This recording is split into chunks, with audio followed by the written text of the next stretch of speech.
அப்படி பொய் கொடுத்து நாங்கள் 4 வேளத்துக்கு சமமாக நாங்கள் 4 பேர்கள் பிறந்தோம்.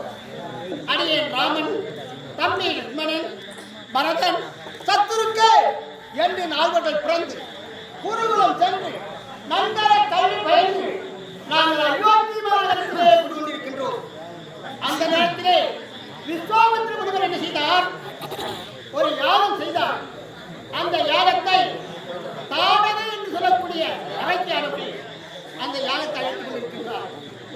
பார்த்தார் விஸ்வாமித்திர முனிவர். நேரே அயோத்தி மாநகர் வந்தார். என் தந்தை தசரனை பார்த்து, தசரதா, உன்னிடத்திலே ஒரு பொருள் பற்ற சென்று கொண்டிருக்கின்றேன். நான் எது கேட்டாலும் தருவதாக சத்தியம் செய்து கொள்கின்றார். என் தந்தை என்ன செய்தார்? முனிவர் எதை கேட்கப் போகிறார்? யாகத்திற்கு செய்யக்கூடிய ஏதாவது நான் கேட்கப் போகிறார் என்று அவர் நினைத்தார். ஆனால் என் தந்தை என்ன செய்தார்? சத்தியம் செய்தார். விஸ்வாமித்திர முனிவர் பார்த்தார். தசரதா, நான் செய்யக்கூடிய வேள்வியை அறைக்கு தாடகை அழித்துக் கொண்டிருக்கின்றார். அந்த தாடகை அழிய வேண்டும். அதற்கு நீதான் வழி செய்ய வேண்டும். யார் தெரியுமா? உன் மகன் இருக்கின்றானே ராமன், அந்த ராமனை என்னோடு அனுப்பு என்று அவர் உரைக்க என் தந்தை பார்த்தார். ஐயா முனிவரே, நான் தவம் கிடந்து பெற்றெடுத்த மகன் என் மகன் ராமன். அந்த ராமனை உன்னோடு அனுப்ப வேண்டுமா? வேண்டாம் ஐயா. நாடு வேண்டுமா? நகரம் வேண்டுமா? இல்லை இந்த மகுடம் வேண்டுமா? கேளுங்கள், தருகிறேன் என்று என் தந்தை உரைத்தார். அப்படி உரைத்து ஆனால் தெரியுமா? தசரதா, உன் மகன் ராமன் என்று நினைக்காதே. உன் ராமனை போட்டு எத்தனை ராமன் வேண்டுமானாலும் என்னால் படைக்க முடியும். அப்படி அந்த விஸ்வாமித்திரன் முன்னெடுக்க, அடியே பின்னெடுக்க, என்னுடைய என் தம்பி மூலமாக நாங்கள் கானகம் சென்று கொண்டிருந்தோம்.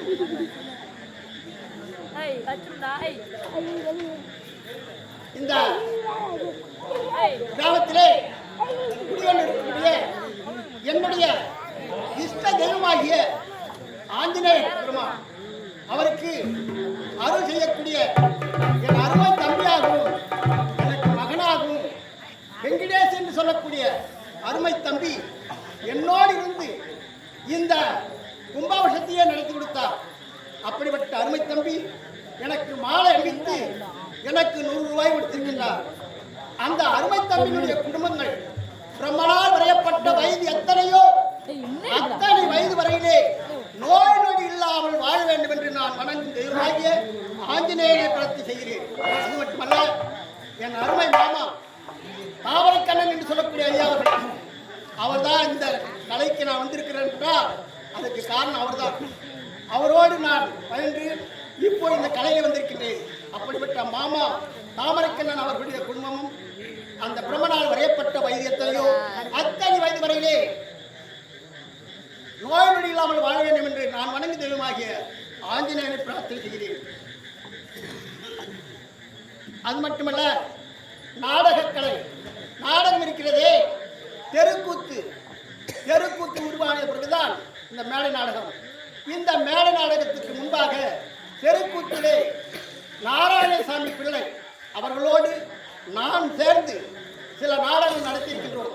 அதற்கெல்லாம் அவர் முன்மொழியாக இருந்து அவர் எங்களோடு நடத்தினார். அப்படிப்பட்ட அவரோடு இருந்துதான் இப்போ இந்த மேடைக்கு வந்திருக்கிறார். அதனால் அவருடைய குடும்பமும் பிரம்மனால் வரையப்பட்ட வைத்தியத்திலேயோ அத்தனை வயதுகளை நோய் நொடியில் அவள் வாழ வேண்டும் என்று நான் பிரார்த்தனை செய்கிறேன். எனக்கு அருமை பெரிய மருமகன் கூட சொல்லலாம்.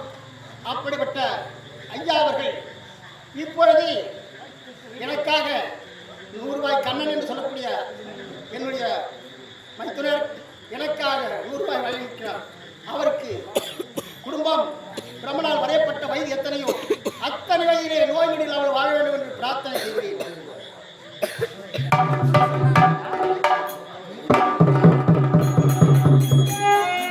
அருமை தம்பி என்று சொல்லக்கூடிய அருமை தம்பி அவர்கள் இப்பொழுது இந்த ஆஞ்சநேயர் கோயிலே குறி சொல்லிக் கொண்டிருக்கிறார். நான் ஆஞ்சநேயர் கோயில் கட்டும்போது நான் ஒன்று நினைச்சேன், நடா இது இந்த ஒரு கோயில் கட்டுகிறோமே, இதில் யாராவது குறி சொல்லுவாங்களா என்று நான் நினைத்து அது யார் என்று தெரியல. திடீர்னு ஒரு நாள், நயனா நான் உன் கோயிலுக்கு வரப்போறேன், நான் குறி சொல்ல போறேன்றார். இதுக்கு முன்பாக நான் காணை கிராமத்துக்கு சென்றேன். அப்படி காணை கிராமத்திலே அங்குள்ள மக்கள் எல்லோரும் உங்க ஊர்ல இருந்து தான் யாரோ ஒரு தம்பி ஒன்று வருது, நீங்க வணங்கக்கூடிய அந்த ஐநாளுக்கு கோயில் தான் குறி சொல்லுது அப்படின்னு சொன்னாங்க. ஆனா நான் அது நம்பல. இந்த கிராமத்துல யாரை நான் தேட முடியும், கிடைக்கல. ஆனா அன்னைக்கு திடீர்னு எனக்கு சொல்லும் போது நான் தான் அந்த ஐநாளுக்கு கோயிலை குறி சொன்னேன். என்னால் போய் வர முடியல. அதனால இன்று முதற்கொண்டு நான் இந்த கோயிலை சொல்ல போறேன். அப்போது கூட நான் ஒரு வார்த்தை சொன்னேன், நீ பெரிய இடத்து பிள்ளை, உனக்கு நிலமெல்லாம் அதிகமா இருக்கிறது, இந்த குறி சொல்ல நீ இது எல்லாத்தையும் தோத்துட்டுன்னு வச்சுக்க, இதுக்கெல்லாம் காரணம் ராஜேன்னு தான், அவர் தான் என் பிள்ளை கட்டுறான்னு சொல்லிட்டு அடுத்து சொல்லுவாங்க. அதனால நீ குறி சொல்ல வேண்டும் சொல்வது நல்லதுலப்பா. அப்படி சொல்வதுன்னா உன்னுடைய கைகரமாக உன்னுடைய தொழிலெல்லாம் முடிச்சுட்டு சொல்லணும். அப்பனா நான் இரவு நேரத்தில் சொல்றேன் சொன்னார். அதனால் முதற்படி நாள் வரையிலே நமது ஆஞ்சநேயர் கோயிலே ஒரு மாதத்திற்கு 4 சனிக்கிழமையும் ஒரே ஒரு அமாவாசை 5 நாள் சொல்லிக் கொண்டிருக்கிறார். அப்படிப்பட்ட நமச்சிவாயத்தின் குடும்பம் பிரம்மனால் வரையப்பட்ட வயது எத்தனையோ அத்தனை வயது நோய் நொடி இல்லாமல் வாழ வேண்டும் என்று நான் பிரார்த்தனை செய்கிறேன்.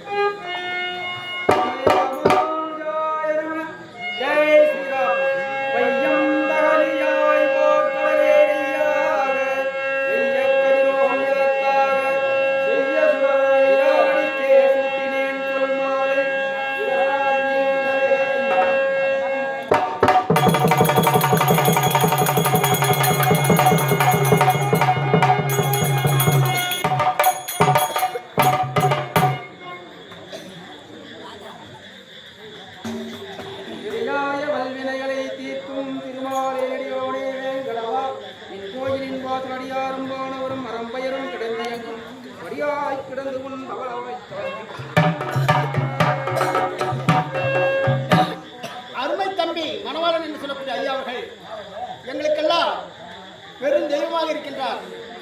இதுவரையில நான் மணவாளன் என்று அழைத்ததே கிடையாது. நான் கூப்பிடும் போது கூட என்ன சாமி என்ன செய்றீங்க சொல்லுவேன். ஏன்னா ஒரு கோயிலுக்கு பணிவிடை செய்கிறாங்கன்னா அவளை போன்று ஒரு திறமை படைத்தவர் யாருமே இருக்க முடியாது. நாம் எல்லாம் இந்த கோயிலுக்கு பணிவிடை செய்யவே முடியாது. அப்படி பணிவிடை செய்து இந்த சின்ன சிறு கோயிலாக இருந்ததை இப்போ பெரிய கோயிலாக கொண்டு வந்துருக்கிறாருன்னா அதற்கெல்லாம் காரணம் அருமை தம்பி மணவாளன் அவர் தான். அதனாலே அவருடைய குடும்பம், அதாவது பிரம்மனால் வரையப்பட்ட வயது எத்தனையோ அத்தனை வயதிலே நோய் நொடி இல்லாமல் வாழ வேண்டும் என்று கண்ணையா கண்ணையன்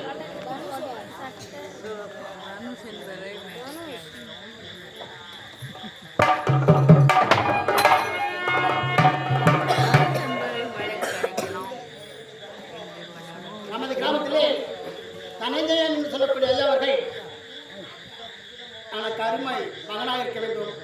அப்படி தனஞ்சயன் என்று சொல்லக்கூடிய ஐயா அவர்கள் இந்த நாடக மேடையிலே வரக்கூடிய நடிகர்களுக்கெல்லாம் துண்டு அணிவிக்க வேண்டும் அப்படின்னு அவர் ஒரு 15 துண்டு எடுத்து கொடுத்தார். அந்த 15 துண்டு என்ன சென்று இன்னும் ஒரு 5 துண்டு வேணும் அப்படி என்று கண்ணையன் சொன்னேன். கண்ணையன் என்ன சொன்னார், உனக்கு எத்தனை துண்டு வேணாலும் எடுத்துக்க அப்படின்னு சொன்னார். அப்படிப்பட்ட கண்ணையனால் இப்பொழுது இங்குள்ள நடிகர்களுக்கு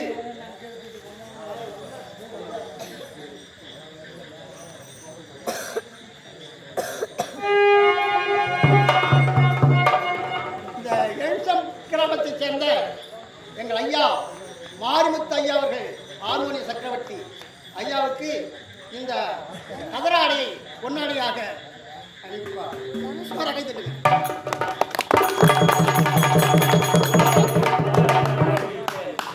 ஆயக்கலைகள் 64 இருந்த போதிலும் நேரடியாக மக்களை சந்தித்து நடத்தக்கூடிய நாடகம் தான் இந்த மேடை நாடகம் என்பார்கள். அதிலே பல சுவையான எல்லாம் அமைந்து கொண்டிருக்கும். இதை குறிப்பாகவும் எடுத்துக்கொண்டு சிந்திக்கவும் தேவை. அதற்காக நாடகத்தை இங்கு நடத்தக்கூடிய ஓம் சக்தி நாடகத்தின் சார்பாக ஆசிரியர் பட்ட அனைவருக்கும் சார்பாக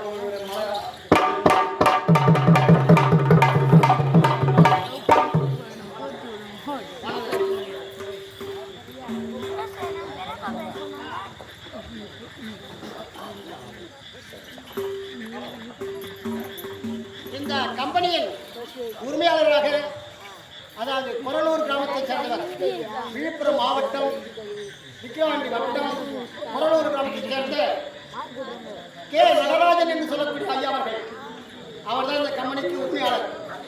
அவர் தான் நான் இந்த மாதிரி நாடகத்துக்கு போக முடியாது, என்ன முடியாதுன்னு சொன்னேன். ஆனால் அவர் வந்து வீட்டுக்கு வந்து, ஐயா நீங்கள் எங்கள் கம்பெனியிலே நாடகாசிரியர் இருக்கணும் அப்படின்னு என்னை மல்லி பண்ணி அழைத்து வந்திருக்கின்றார்.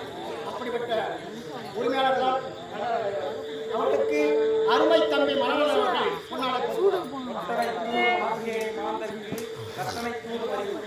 எப்படி நாம ஒரு பூமியை போய் தோண்ட தோண்ட தண்ணி சுமைக்கின்றதோ அதே போன்று இந்த ஆயர் கலைகள், இந்த கலையானது மீண்டும் மீண்டும் வளர வேண்டும் என்றும் இறைவனை பிரார்த்திக்கின்றேன்.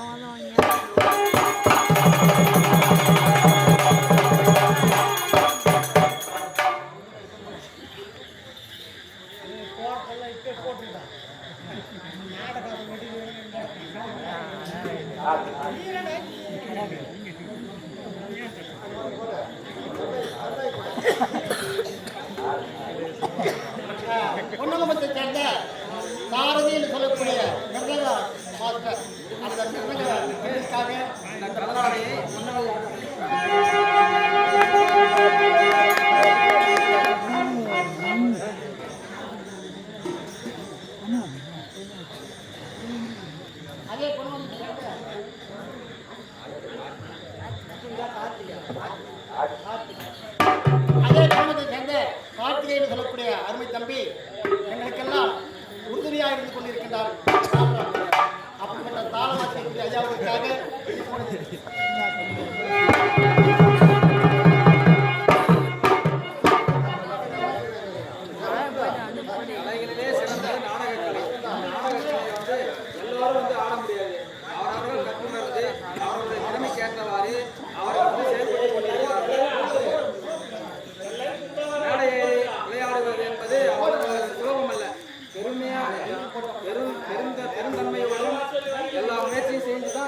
அதே குடும்பத்தை சேர்ந்த வசந்தி என்ற அருமை தம்பி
விழுப்புரத்தை சேர்ந்த மகா என்று சொல்லக்கூடிய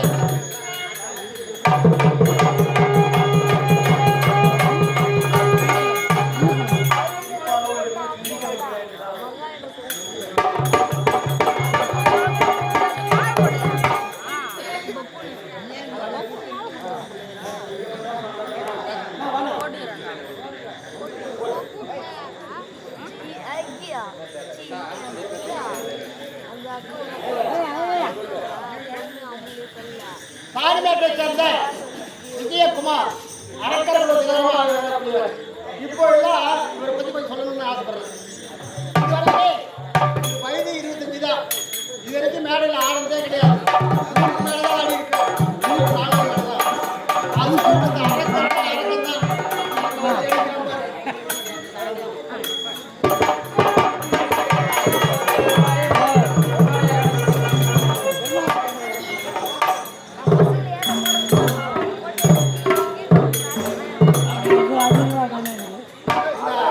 ஆவுடையார்பட்டை சேர்ந்த பாஸ்கர்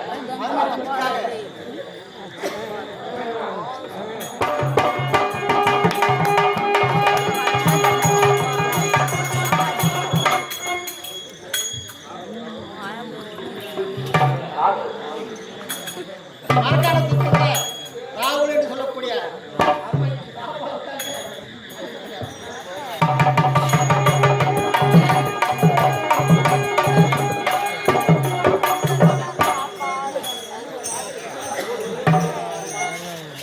வேலூரை சேர்ந்த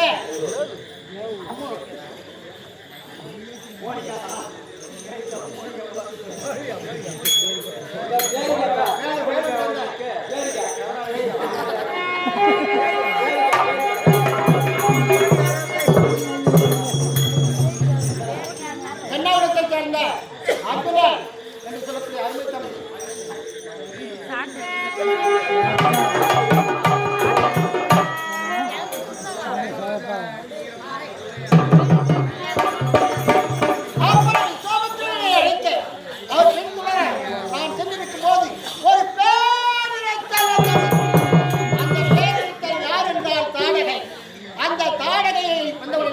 நான் என்ன செய்தேன்?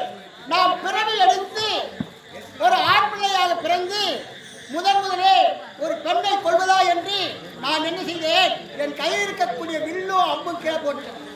பார்த்தால் விசோமித்தேன். ஆமா, பெண்ணென்று நினைக்காது, அவள் அரைக்கு அவளை கொள்ளலாம் என்று உழைத்தார். அப்பொழுதுதான் மா அதிபலா என்று சொல்லக்கூடிய மந்திரத்தை எடுத்து போதித்தார். எடுத்தேன் வளர்த்தேன் அவளை கொண்டு நேராக நாங்கள் என்ன செய்கின்றோம்? இருக்க சமயத்திலே மிதுலைமா நகரத்தில் இருந்து ஒரு நிருபமானது வந்தது. அந்த நிருபம் மிதுலைமா நகரத்திலே மன்னனுக்கு மகளாக சீதா என்ற பெயரோடு அவருக்கு திருமணம் செய்ய அங்கு வில் போட்டு வைத்திருந்தார்கள். அப்படி தெரிந்தவுடனே என்னுடைய ஆசாராக இருக்கக்கூடிய விஸ்வாமித்திர முனிவர் என்னை அழைத்து வந்தார். எப்படி தெரியுமா? பாலராமனாக அழைத்து வந்தோம். இப்போ வீராதி வீரனாகிவிட்டோம். அவனுக்கு வருகிறார். அப்படி நான் வந்து கொண்டிருக்கும் போது என் பாதமானது ஒரு பாறையின் மேல் பட்டது. அந்த பாறை என்ன செய்தது? ஒரு பெண்ணாக நின்றார். பார்த்தே, சுவாமி, இந்த பாறையானது ஒரு பெண்ணாக நிற்கின்ற அழகியா என்று நான் விஸ்வாசத்தை கேட்க, அவரை நீதான் இது அகலிகை அகலிகை கணவனுடைய சாபத்தினால் பெண்ணானால் அப்படி வீரமாக சென்று யானையை திருமணம் செய்து நான் நேராக அயோத்தி மாநகரத்தை வந்து இப்போது அரசாண்டு கொண்டிருக்கிறேன். இருந்தால் கூட யானைக்கு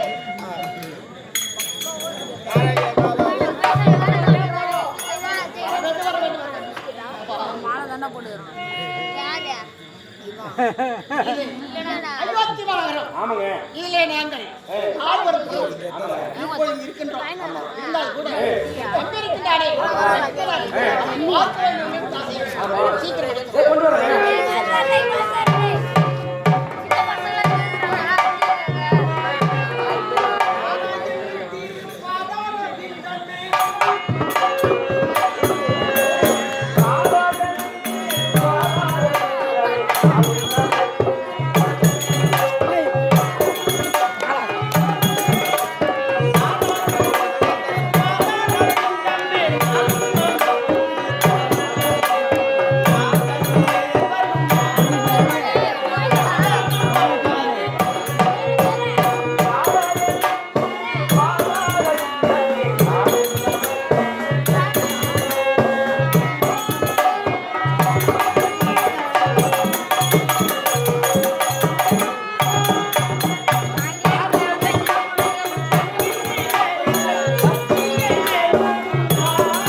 அது மட்டுமா கல்லும் காலமும்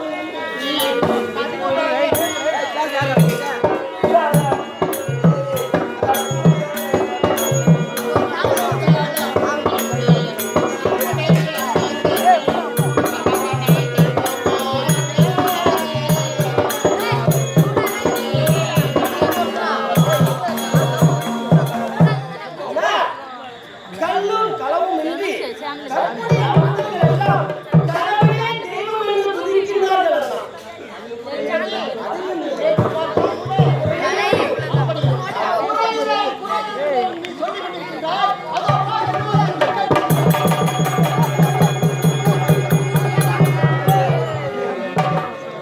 குடிமக்கள் எல்லோரும் அவர் இடக்கூடிய பயிரெல்லாம் மிருகங்கள் வந்து அடிக்கின்றன. இந்த காலத்திற்கு வேட்டைக்கு செல்ல வேண்டும். ஆமா